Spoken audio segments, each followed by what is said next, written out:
Good morning. As of yesterday, Baltimore City has 15,596 reported cases, 76 people hospitalized with COVID-19, and we are at 446 deaths.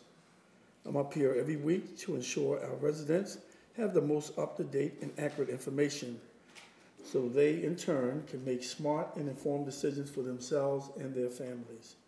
We remain focused on continuing to upscale our response to this emergency to ensure residents of our city have the resources and support they need at this time, while continuing to leverage the wealth of medical and public health expertise here in Baltimore City. I want to remind residents of the invaluable resources available at coronavirus.baltimorecity.gov. Again, that's coronavirus.baltimorecity.gov. And today our health commissioner will be outlining some updates to our dashboard.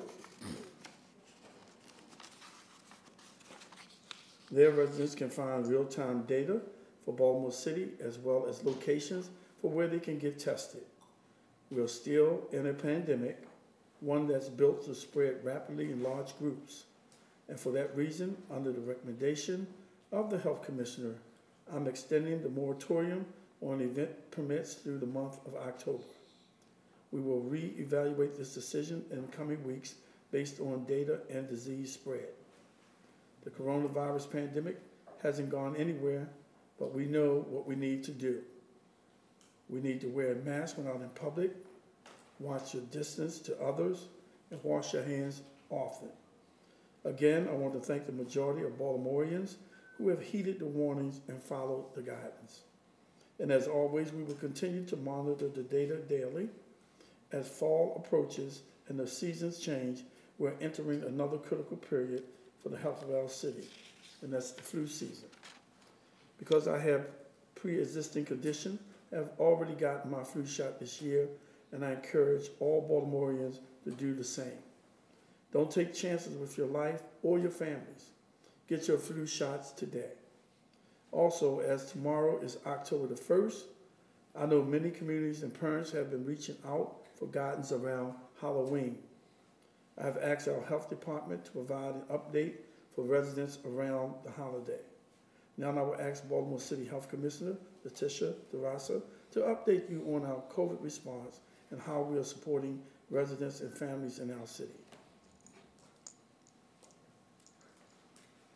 Thank you, Mayor Young, for your continued leadership during the pandemic. We continue to learn more information about the novel coronavirus, and we aim to keep the public informed with any new updates that we receive from the Centers for Disease Control and Prevention and the Maryland Department of Health. As such, over the past few weeks, the Health Department and the Mayor's Office of Performance and Innovation have worked together to update the city's coronavirus dashboard. This updated dashboard will showcase some additional data and reimagine our current data visualizations for easier public consumption. Internally, we reviewed the information provided, the metrics used, and the overall presentation. We also received feedback from Baltimore-based focus groups to understand how we could better visualize the data being presented. We determined that with the additional 4 months of data we've collected since the initial dashboard launch, a number of adjustments were needed to continue to provide city residents with accurate, up-to-date information. These updates will help make the data more clear and also provide better insight into the trends that we are reviewing when we make recommendations to move to more or less restrictive phases of reopening. For the first tab, the Overview tab, we changed the graphic to show 3 key metrics over time: cases, deaths, and positivity. The new Overview tab displays 7-day averages and percent change over the prior 4 weeks, as well as data dating back to March. On the Reopening Indicators tab, we have adjusted the time frame measured for case and death data from a 3-day average to a 7-day average, and we have also removed hospital utilization as an indicator for reopening. We received feedback that our area hospitals were often always close to or at capacity even prior to COVID. With this in mind, we have moved the information around bed utilization to the Hospitals tab, which is now showing data on overall acute care and ICU hospital utilization and COVID-19 patient admission metrics dating back to March. We have also included data on the number of patients in the emergency departments and the number of ventilators in use. On the testing tab, we are now displaying test positivity by zip code over the past 28 days, while showing the percent change in the 7-day average test positivity and 7-day average daily test count over the prior 4 weeks. We have also introduced some new tabs to better display data that demonstrate the impact of COVID across different demographic groups throughout Baltimore City. We're also displaying the comparison of the city's rate of cases to the state and country's rate and the amount of community mobility over the course of the pandemic. The first of these tabs, the disparities tabs, show the incidence and mortality ratios across different demographics, as well as the percentage of total cases, tests, and population across different demographics.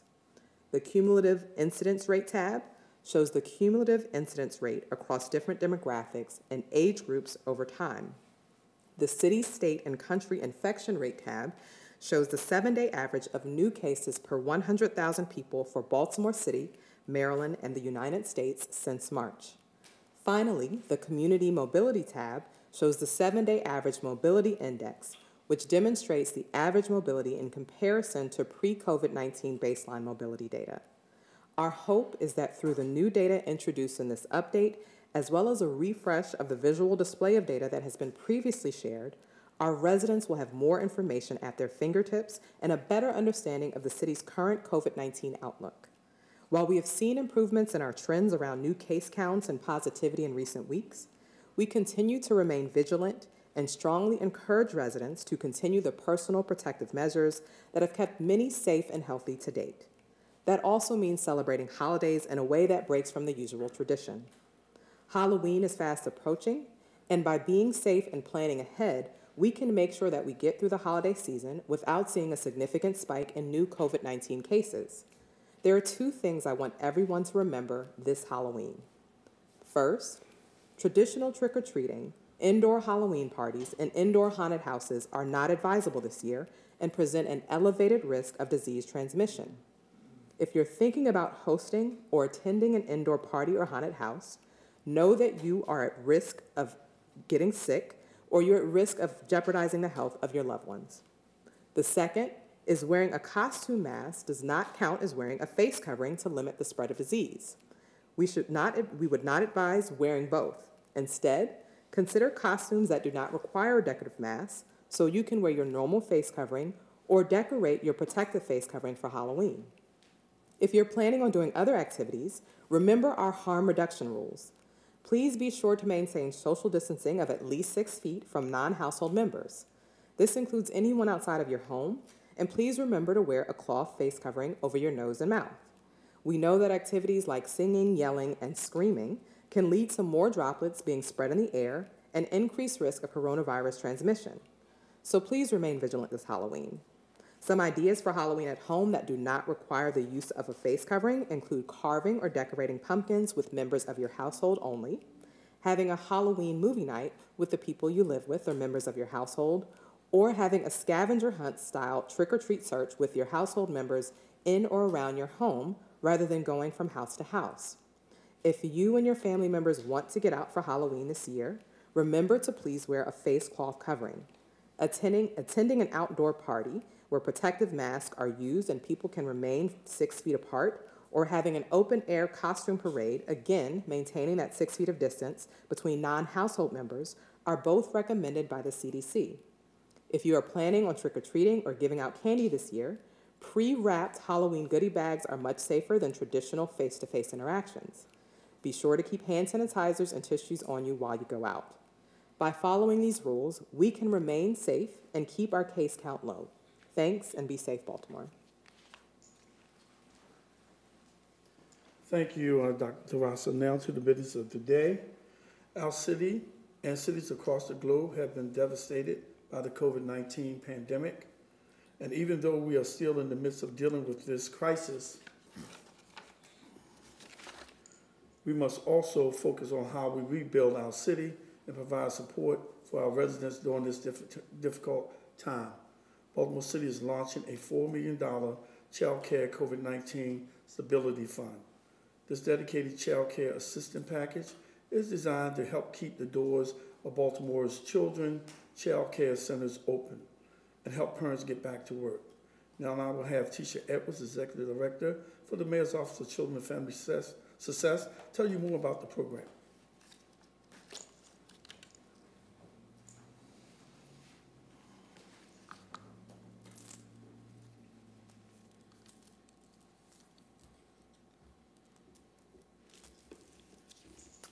Thank you, Mayor Young, for your unwavering support of Baltimore's children and families.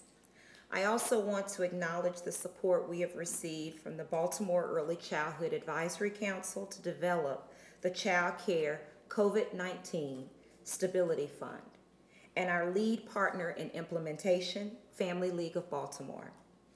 Baltimore City historically has struggled to meet families' child care needs. According to a November 2019 analysis by the city's Early Childhood Advisory Council, only 48% of children under the age of 5 had access to regulated early care, and only 12% of infants under the age of 2 had access to regulated care. The pandemic has exacerbated that struggle. According to a survey of child care providers by the Maryland Family Network in May, 2 months into the pandemic, 51% of the state's providers faced permanent closure due to the COVID-19 driven decline in enrollment. Child care centers hold an often overlooked but pivotal role in the local economy. And as we move to reopen the economy, support to ensure their operations is vital. The Child Care COVID-19 Stability Fund is a dedicated child care assistance package designed to keep the doors of Baltimore's child care centers open.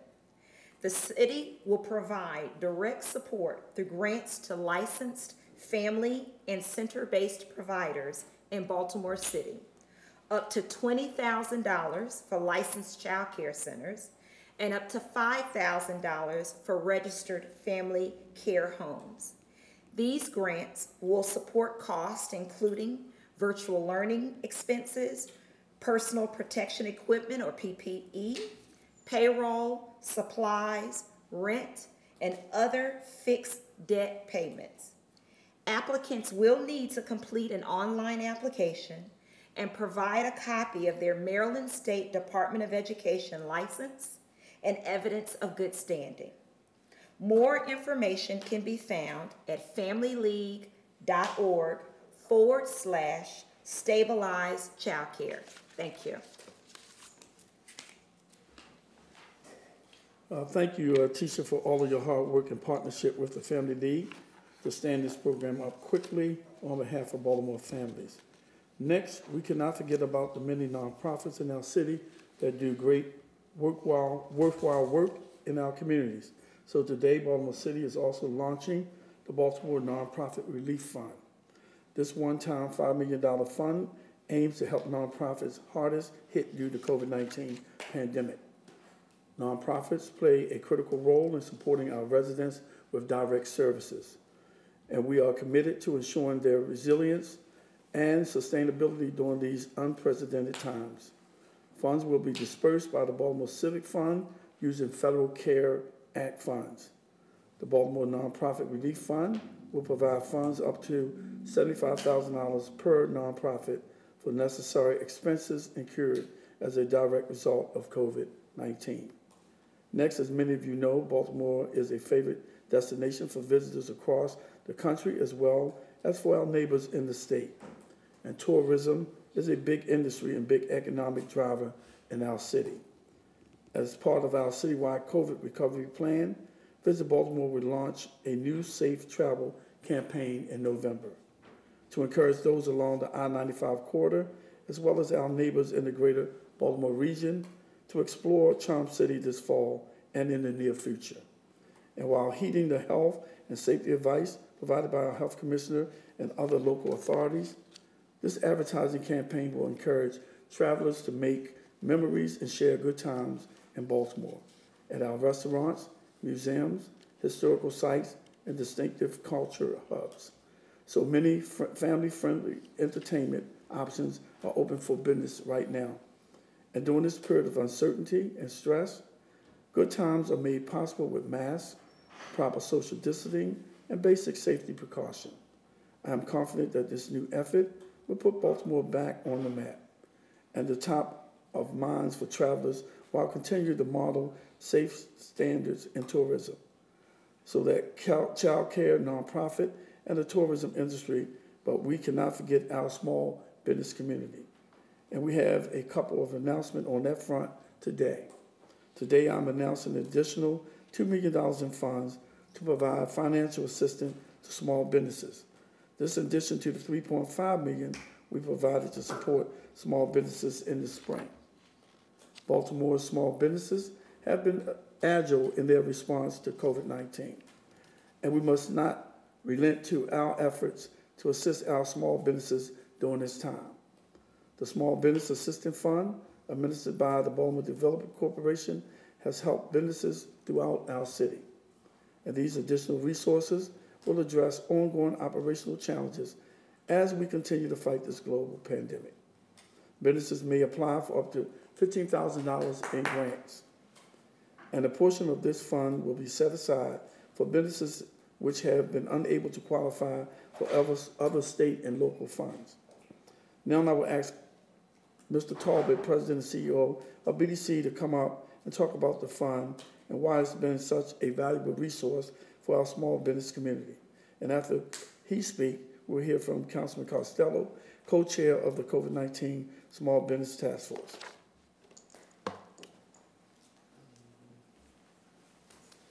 Well, good morning, and thank you, Mr. Mayor, for your leadership and your assistance to help the small business community.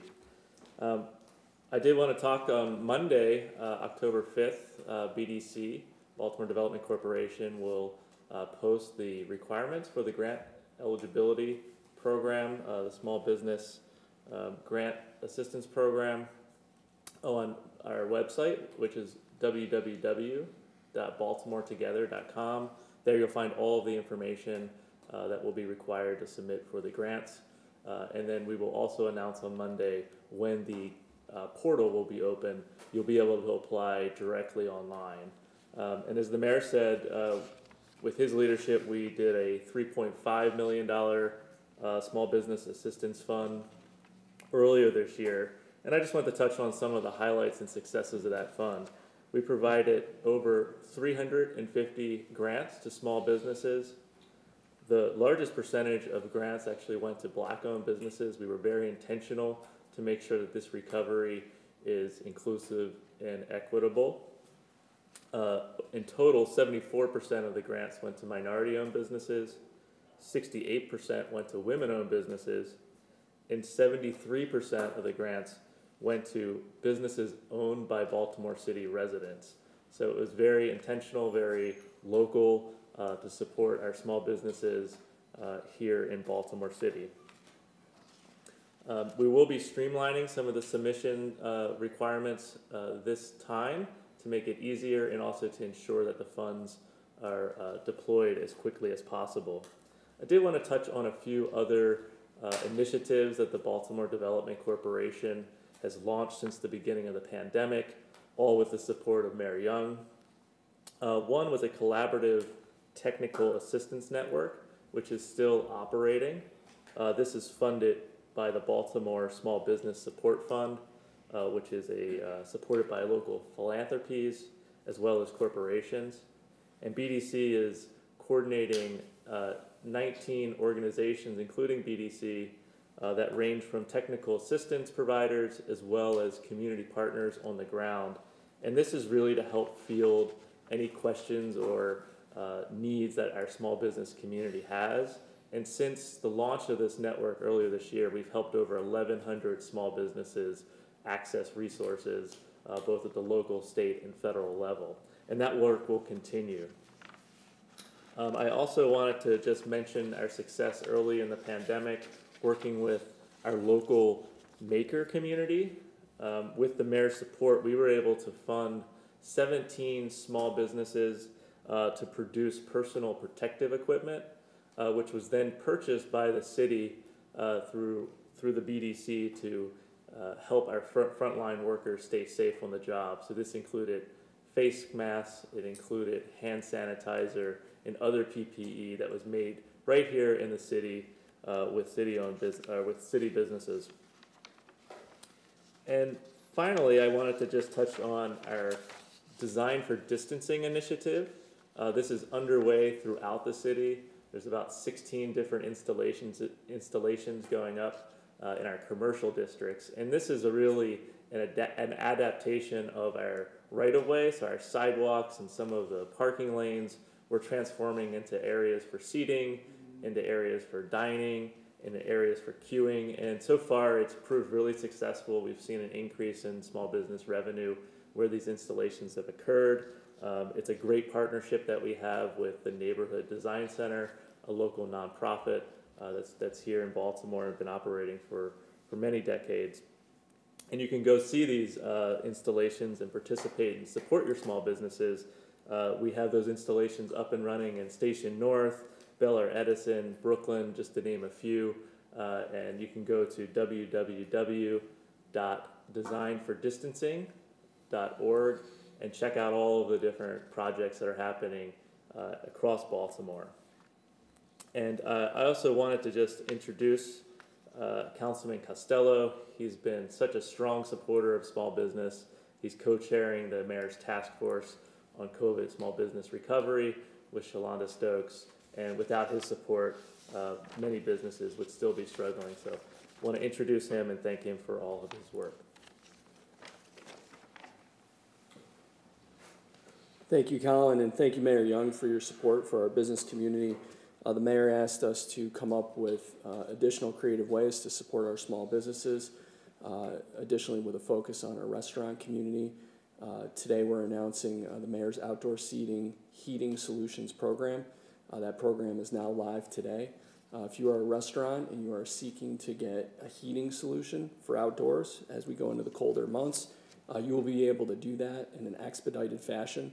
So we've been able to cut that process down from over a month to 3 business days. In addition, all fees associated with that will be waived. If you're a restaurant right now and you are interested in that, you should call the fire marshal's office at 410-396-5752. Again, that number is 410-396-5752. A couple quick items on this program. The city is recommending the use of propane-fueled heaters. There is an option to get electric heaters. However, it's important to note that the fire code will not allow you to use an extension cord. If you have any other questions about the program, please call that number again, 410-396-5752. And essentially, the main rule of thumb here to keep in mind is that these heating devices cannot be within 5 feet of anything else, whether that's a tree, a tent, a wall, a door. The only thing they can be within 5 feet of is a table or a chair. Thank you, and thank you, Mr. Mayor. Thank you, Councilman, for all your hard work on the COVID-19 Small Business Task Force. And thank you, Colin, for the great work you're doing over at BDC to support our small businesses. Finally, this weekend, we will celebrate a time-honored tradition in Charm City, the 145th Preakness Steak at historic Pimlico Racecourse. I understand that Governor Hogan has amended his executive order to allow minimal spectators to attend this event. This aligns with my latest executive order, and we will allow up to 250 spectators on Saturday. The Preakness Steaks is an American institution, and whether it runs in May or October, or the order of a normal Triple Crown, Baltimore is thrilled to be the forever home of this great tradition, and we look forward to the day when we can welcome fans back to Old Hilltop. Thank you, and have a safe weekend.